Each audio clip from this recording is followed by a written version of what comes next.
that Asantehene 246 to the second, together with his team, have done to ensure that both parties commit to peace. And he was quite clear today that he came in as a mediator. He didn't come in to judge the matter.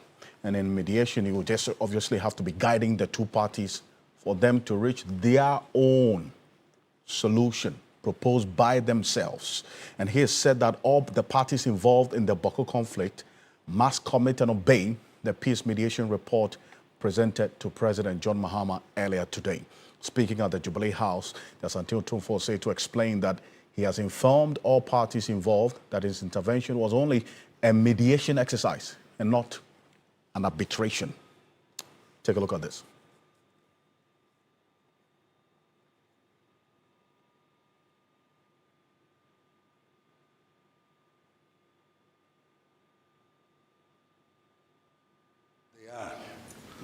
For us to have peace.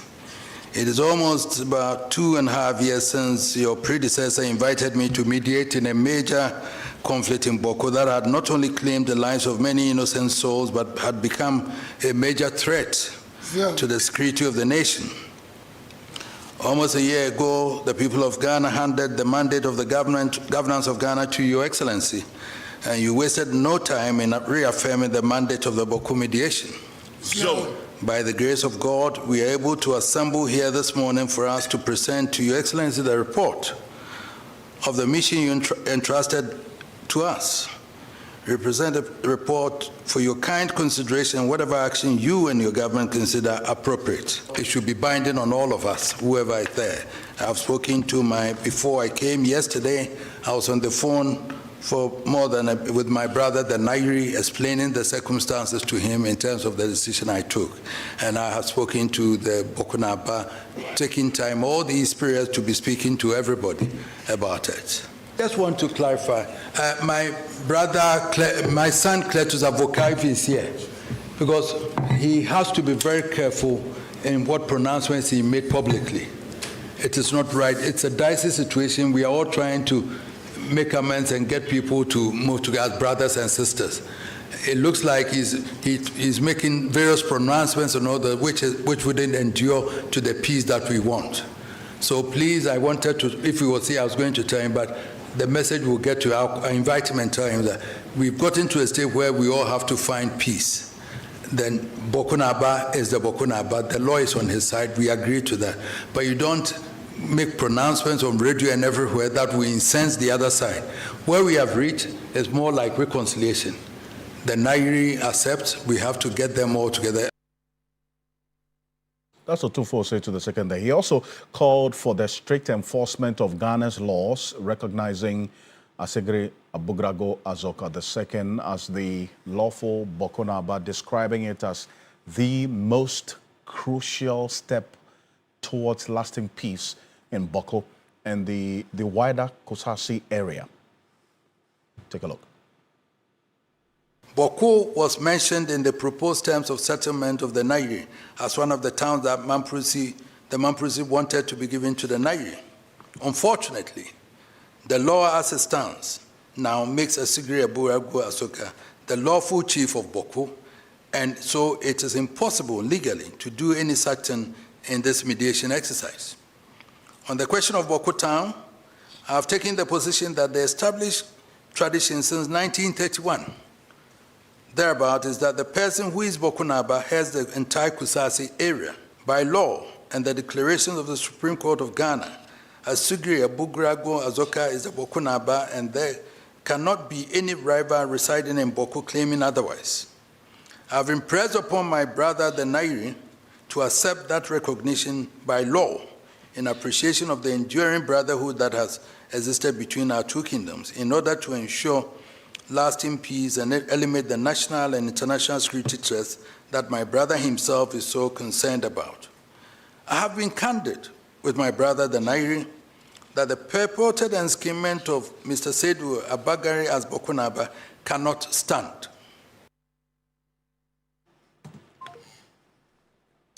Well, that's 246 to the second. They're quite clear in his words, and the message, the proposal that's captured in this particular report, which he expects, he says that it's left to this government to decide on what to do with it. But President Mahama said the presidency will issue a statement in the coming days on the way forward regarding this particular report. Take a look. I'm pleased that we have come to the end of that journey and we're embarking on the next leg of the journey. And as he himself said, this was not an arbitration. An arbitration normally will make an award on who is right and who is wrong. This was a mediation, and the next leg of the journey is to reconcile our two brothers and sisters from the Kusasi and the Mamprasi side. This conflict is not winnable militarily. No side can vanquish the other. Bawku is important to us because it is in the extreme northeast corner of our country. And we all know what is happening just across the border from Bawku. I can assure him that government would look at this report, and within the next 24 hours, government will issue a statement. So within the next 24 hours, we expect that statement from government, as indicated by the President, John Dramani Mahama there. And the way forward has both the governance side of things, the security side of things as well. As we do know, from last week, we showed you the Ghana Armed Forces' own preparation towards today or ahead of today, and then beyond today as well, the measures they put in place to ensure that they are also strategically positioned to ensure that they contribute their role in ensuring the lasting peace in Bawku after today. Now, Professor Enoch Entry is a governance expert. He's joining us on Zoom right now. Prof, good evening. Thank you for joining us here on Ghana Tonight. The President was quite clear in his words, just as Otumfuo said, that yes, their work as the Otumfuo-led mediation team has ended today, but the bigger work begins beyond today, is it not, as to whether this report indeed will be that catalyst to ensuring the lasting peace in Bawku, isn't it? Yes, good evening, Alfred, and greetings to your viewers everywhere in the world. First, we need to recommend the President for identifying Otumfuo to be the mediator for the long-standing Bawku conflict. And we also have to thank Otumfuo for accepting to do this job, because mediating is a very difficult job. If we look at what has happened, we are all looking for a peaceful coexistence and mutual recognition for the Kusasis and then the Mampusis, so that they can live together, because already they are intermarried, they are a family. And the mediation process has really gone on very well. So, yes, from the governance angle, the President and the Otumfuo have done a yeoman's job. And then what we are looking for is that both sides will commit to this report so that we can have a lasting peace in Bawku. I see. Now, you talk about, the choice of Otumfuo, say, to the second. To be fair, this process of his choice started from the previous administration. Nana Addo Dankwa Akufo-Addo first, when he was president, chose him, and the President, John Dramani Mahama, after he won the election in 2024, December, decided to retain and, in fact, also strengthen that process, with Otumfuo still leading that mediation talk. So that's just to put on a record. In fact, Otumfuo himself today did acknowledge the role of both the former president and the current president in choosing him, and then the president retaining him to lead this process. The most important thing is that their work is done now. What should be the thinking going forward to ensure that this particular document, this report that he says both sides have committed to, will be the catalyst for the peace that we all yearn for the people of Bawku? Yes, Alfred, it's good that you recognize the former president for his role also. But I talked about the current president because he also had the opportunity to pick another individual to do that, but he has confidence, or he had confidence in Otumfuo. Moving forward, what we have to do is that commitment is not just saying that I agree or disagree. A commitment means that the way the people live, the way they communicate, the way they do everything will be in peace and trust will be built. The father of modern day management, Peter Drucker, said that culture is strategy for breakfast. And if the culture do not change in a way that people interact and then work together, that could be a problem. So that is the commitment that we are looking for, that now that the president said that within 24 hours, the government is also going to, send a message out about this report and what the government intends to do. We are praying that both sides will commit to this so that there will be a long-lasting peace in Bawku. See, and then also talk about how beyond today is going to look like and the commitment on both sides. The Otumfuo did indicate that the sacrifices or the commitment that the Nayeri did make to him. We're going to play that, the Nayeri's own concession that Otumfuo says that he did or he made in the process of at least also ensuring that there's lasting peace for his people. But then you see that the leadership of both factions, at least according to what Otumfuo said today, have committed to the process. But how should they also ensure that their followers go by the same commitment that they have made, that their subjects go by the same commitment and they are whipped in line to ensure that they also contribute to ensuring lasting peace in Bawku? Alfred, that is the work of what we call the change management. Now, when leaders commit to something and they want their followers to follow suit. Hello? I can hear you clearly. Okay. Now, what I was saying is that when leaders commit to something and they want their followers to follow suit, what they have to do is to create that sense of urgency, because they've made some compromises and sacrifices that some of the followers might not agree to. So you create that sense of emergency. And when you create that sense of urgency, you create a buy-in. You get different unit leaders to buy into why you compromise or sacrifice for the common good of the community. And then those individuals you created buy-in for will begin to also buy into other individuals, because you can't do it alone. Now, in doing that, you have momentum on your side. Change is taking place. And then when that change happens and then all the compromises are made to make sure that there's lasting peace, we re-institutionalize the change. What that means is that the new norm or the old right, which has become the new wrong, will be normalized and re-institutionalized, so that will be the new norm for the people of Bawku. Thank you so much for joining us here on Ghana Tonight. Professor Enoch Enchi is a governance expert. Thank you, appreciate you. And we're going to hear from what Otumfuo said to the second set about the Nayeri as well, and his, as he indicated, this concession to this entire process and to this report that he gave some highlights to today in charting the path to lasting peace in Bawku. This is what Otumfuo said to the second set regarding the concessions that have been made by both sides. Take a look.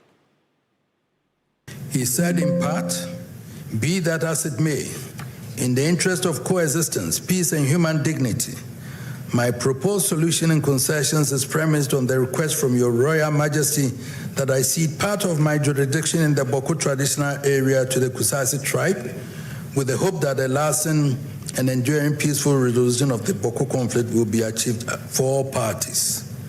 The Nayeri has been clear in his mind that his decision to make concessions has been a difficult one, but added that, nonetheless, guided by ancestral wisdom, commitment to peace, and respect for your Majesty's tireless efforts, I have chosen the path of conciliation, not out of weakness, but as a testament to Mampurugu's strength, dignity, and unwavering commitment to the well-being of all communities in the Bawku traditional area. I had been inspired by the desire and commitment of my brother, the Nayeri, to bring a peaceful end to the conflict in Bawku and its environs, and to define the best arrangements to accommodate all the different tribes and communities in the area. The Nayeri outlined a set of proposals which form the basis of engagement that I have had with both sides, with the hope of finding a common ground. If a common ground emerges, it would enable them to reach an amicable resolution. With this historical understanding, I've impressed upon the Bokuna Basigria Bugrabozoga to acknowledge that at one time or another, the Nairi exercised traditional authority over the area. That's Otunfo say to the second there. And the coming days is one to watch. The president has indicated in the next 24 hours there'll be a statement from government on this matter. So it's going to be in the news for quite a while. We'll get a few angles to this conversation. But the most important message and the call that the Otunfo-led mediation team has made is for the people themselves to own the report and work towards lasting peace. This is Ghana Tonight. Coming up next, in whose interest and to whose detriment, really, does the suspension of the Kpandai parliamentary election rerun lie? We have a conversation, including some highlights of the court proceedings earlier today. Well, that's a matter that we're sinking our teeth into. We started from yesterday. The director of elections for the New Patriotic Party, Asantehene, has expressed confidence that the Electoral Commission will comply with the Supreme Court's directive to suspend the planned rerun of the Kpandai parliamentary election. The Apex Court earlier today ordered the Electoral Commission to halt all preparations after lawyers for Matthew Nyendam applied for alternative means of serving court proceedings or processes on the NDC parliamentary candidate. Now, during proceedings earlier today, that's lawyers for the Kpandai MP, led by Gary Nimako, notified the court that attempts at serving the court processes on the NDC's candidate, Daniel Nsala Wakpai, were unsuccessful. He said the NDC candidate had essentially evaded service. Nimako thus moved a motion to substituted or for some substituted service to enable them properly serve the application on Daniel Wakpal, the court documents which the court granted. In fact, let's hear from the NPP's Director of Elections after the court hearing today. Take a look.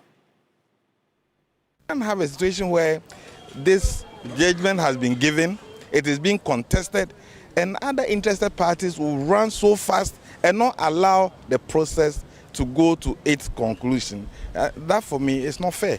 And so what the Supreme Court has given today will send a signal to all those who thought that they can have their way. It is important that we allow the law to rule.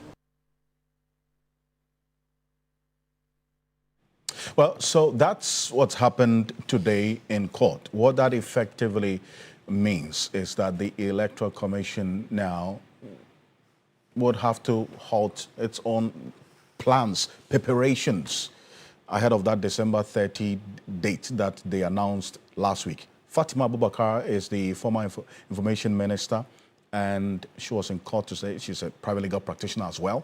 And this is what she had to say. Take a look. I would like to express our most profound gratitude to the bench.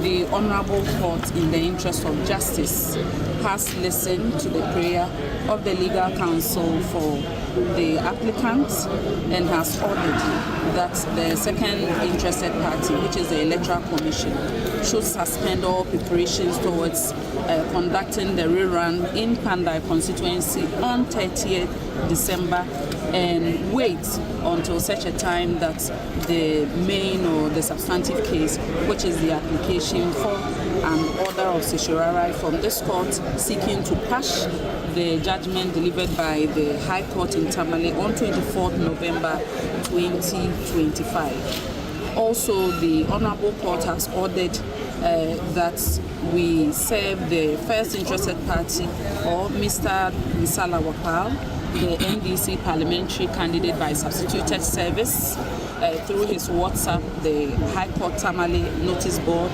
at the Supreme Court, and also at his residence in Kpandai. We prayed for suspension of the process, first one to the hearing of the substantive matter, and that is contained in the supplementary affidavit that will serve on the Honorable Court. So we are most grateful to the court. Well, let's get on to Zoom right now. Martin Gbebe, private legal practitioner, is joining us. Also, Rashid Tanko Computer. Sofo Rashid Tanko Computer is joining us. Yesterday I got to know that name. He is the acting director of IT and elections for the NDC. Gentlemen, good evening. Thank you for joining us. Yeah, good evening. Good evening, Alfred. Great. I'll start off with you, Lawyer Martin Bebo. What's happened today in court was a position that was espoused by quite a number of people prior to today, that to the extent that there was a pendency of this application at the Supreme Court, the Electoral Commission would have rather been minded to wait until the determination of this matter, even before coming out to announce a date for the rerun. And it appears this is the same, reasoning that the courts have upheld, is it not? So what was the other alternative that perhaps could have influenced the Electoral Commission's decision to not look this direction? Mr. Okanse, so straight to the point, that other reason is the decision in Justice Tokonu versus the Attorney General, the matter concerning the Puaman Committee, right? And even before that, there are other decisions where the Supreme Court held that, look, when a public officer has a duty to perform under the Constitution, the mere filing of an application for injunction doesn't stop the public officer, right? So that is the reasoning that has been extended to the certiorari application too. You see, so this one you can't really blame the EC. Let's wait and get the full decision of the court. So right now it means that we've all become wiser that, okay, that principle that don't stop as a public officer when you are served with an application for injunction may not necessarily apply if it's a certiorari, but this one I'm saying, please, let's wait till we see the full decision of the court. But maybe so far with what is happening, that's the guess we can hazard. So really, to be honest, this is not something you can blame the EC. And then, I kept saying that, well, in any event, not much has been lost, because if the EC hadn't acted, it would have been that who has injuncted the EC, who has made an order that the EC shouldn't act. So these things, they happen. In law, they happen. It's fine. Well, but the court took issue with the Electoral Commission today that they have not entered appearance and they are busily preparing to have a rerun of an election that has an application pending which could impact whether or not that election they are preparing for will take place. And that's one of the issues that came up as well. Yes, from the reportage, your reporters and other media reported it. Yes, so it means that the EC has to learn from it, that the court would at all or in all circumstances require that the EC be represented by senior management. I mean, why not? If it can be the EC chair, sure. If not, at least the deputies. So it's fine. Sometimes these things happen. I'm looking at the general picture, right? The general picture, yes, the Supreme Court would insist that parties or persons who have an interest in the case should attend. It shows respect to the court, right? And so it helps so that sometimes when certain issues that are within the purview of only the management arise whilst a case is being heard, then the court would have answers there and then to help in adjudicating the matter. So that's how come the Supreme Court is not happy that the EC wasn't represented at the highest level. So, I mean, we are all learning from it, and then we would see how it goes, yes. But then we're back to the previous position prior to today that was espoused by some lawyers that until the determination of this particular application at the Supreme Court, the application to quash the decision of the Tamale High Court is determined, this election cannot take place. That's essentially what this means. Yes, so that's fine. That's fine. Yes, like it's become, differences in opinion. You remember the main issue that until the application has been determined. Mr. Okanse, Like I'm saying, you see, let's wait till we see the full decision. Let's wait till we see the full decision. Let's not forget that this is not the first time that you have a matter pending in the Supreme Court, and yet a public officer will go ahead. Before this EC matter, you remember the infamous e-levy. Yes, the e-levy, Oliver Bakavomao had sued. The matter was before the Supreme Court, and yet GRA went ahead. And you remember citizens were upset that give respect to the court, give respect to the court. That's the one Furiata, finance minister, had famously misled us that e-levy would raise a lot of billions of Ghana cedis, and so it will lead to job creation, etc. And so they said they were in a hurry. They disrespected the court and went ahead. Oliver, I think there was talk of filing a contempt application, etc. It didn't lead anywhere. We could give many other examples. So in matters like this, that's why in law, we always say that we are always learning. Yes, today you see a decision, then you appear to see the logic in it. So to be honest, on Saturday, on the key points, as one of the proponents who said, look, based on the decision of the Supreme Court that, look, mere filing an injunction doesn't stop a public officer from acting, I'm with the EC for going ahead. And I still stand by it, so meaning that I'll not run away from it, because sometimes you see the logic in one decision, and that's the ratio in one decision, and you can apply it to other cases. You will never get the Supreme Court to be able to give a decision in every case. In this one, they've come to say that no, they are suspending the decision, the EC's decision. As I said, let's wait and see the reasoning they give for it. Then they can give guidance for future actions. But still, I mean, I'm not ashamed that I supported the EC, and it's not as if that was outrageous. No, because of the Tokonu decision and right. the few other decisions. Yes, even the Welford, Kwaku, any other decisions. When the matter is a serious issue of public importance, usually the public officers have acted and there's not been any consequences. Right.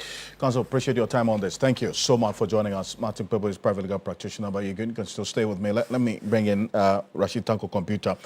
One of the issues that came up today, in fact, yesterday you did indicate to us on Ghana Tonight that you had not been served, only to find out today that your client or your candidate, according to the lawyers of Matthew Nyendam, had been evading service.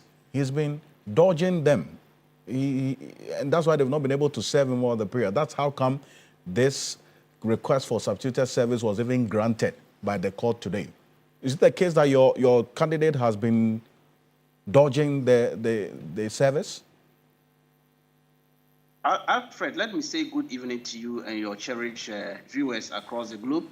Our client or candidate has not been dodging service. In fact, he's a responsible young man, a former MP. He's been busy campaigning in the constituency, even as far as about 3 days ago, when we had a branch executive meetings in the constituency, 152 branches. He was present in the meeting. And so it's not somebody who is hiding. He's all over the place in the constituency. It's just that the applicants are, I would describe them as lazy guys. What do you mean? They sort of them what do you mean by they are lazy? Yeah. If you say he's in the constituency, how is it that, and he's campaigning, how is it that they couldn't find him in there? That's what they're saying. That's why, Alfred, that's why I describe them as lazy people. Where has he been? You see the person, you know him very well. The person has attended our meeting. He was in the function, in the full glare of people. And yet you go to court and tell them that you didn't see us. You didn't see him. But the service... It's not a lazy way of doing things. The service is done by the court bailiffs. I'm sure you do know this. But so it's the court bailiffs who would make that report, and not the NPP lawyers or the lawyers of Matthew Nyendam. It's the court bailiffs who send the report that we can't find this person. How then do you blame the lawyers of Matthew Nyendam for being lazy? Alfred, I'm reliably told, and I believe so, that Gary Nimaku was advancing the point that they've tried to save our candidate and they couldn't get him to serve. That's what he was talking about. When he was advancing his argument for the court to grant him permission to go in for this substitution service, that was the basis upon which he got that thing granted. So that was the basis. So he referenced the fact that they've been trying to serve your parliamentary candidate. Now, this is based on the report that the court bailiffs brought to him. It doesn't necessarily mean that they were the ones on the ground going house to house looking for him. I want to assume that you know this. Well, that is what they made us to understand. And that's what they told the judges. That they were trying to save our candidate, and they couldn't find him. And that they were assisting the bailiffs to do that, and they are not getting him.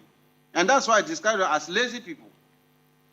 And then, look, let me tell you, Alfred, we are not dodging service. Our candidate is not dodging service. Don't forget, we brought the action to Tamil High Court against them and started the issue way back January up to November. And so we are not, and we are interested in the resolution of the matter. That's why we pursue it up to November. And we got favorable judgment.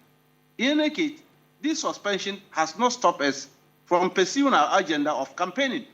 In fact, we are busy campaigning. As we speak now, our teams are in the constituency to continue the campaign. But aren't you concerned that now, as you are going ahead campaigning, the determination of the certiorari application would also now impact on whether or not this election will take place on December 30, isn't it? So wouldn't you rather want to wait to hear what the decision will be without or before spending your energies on campaigning?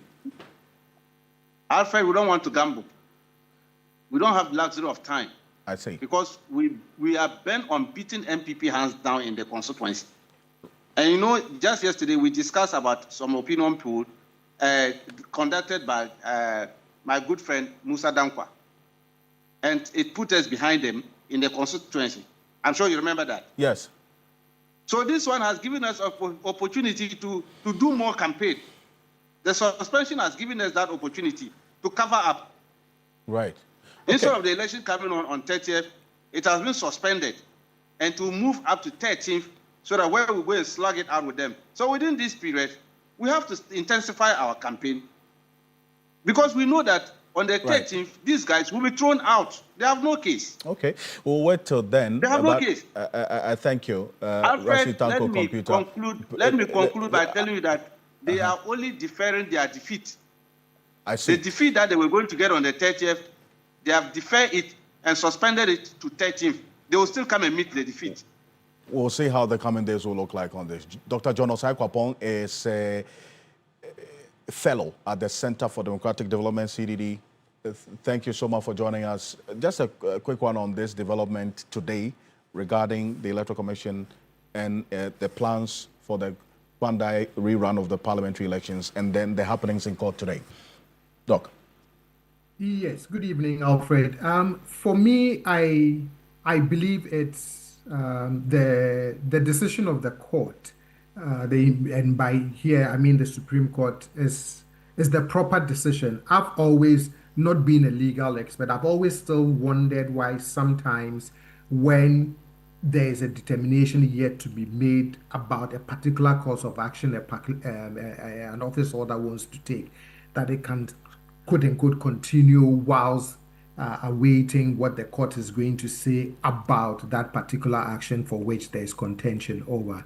So I like the fact that the court has said suspend any plans of holding this rerun until the substantive matter is determined, and then the public officer, being the EC and her officials, can proceed accordingly or not. Right. I do thank you very much for your thoughts on this. Appreciate you. Dr. John Osai Kwapong is a Democracy and Development Fellow, the Center for Democratic Development, CDD. We'll be back shortly. Stay with us.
fuel prices have been reduced marginally at some fuel stations or by some oil marketing companies, but how sustainable will this be in the coming days? And that's because we are in the second pricing window of the month of December, and drivers across the country are welcoming that modest but timely reduction in fuel prices, which took effect from today, offering some relief at the pumps. Well, this is what they have to say.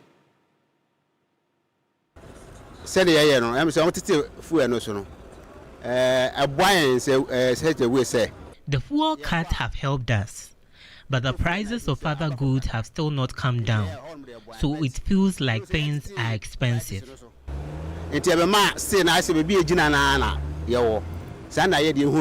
Fuel market is all right, and then Fuel prices have indeed gone down, but goods are still high on the market, and that's our problem. But it's kind of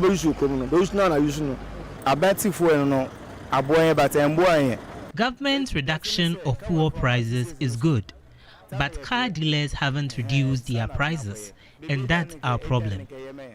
But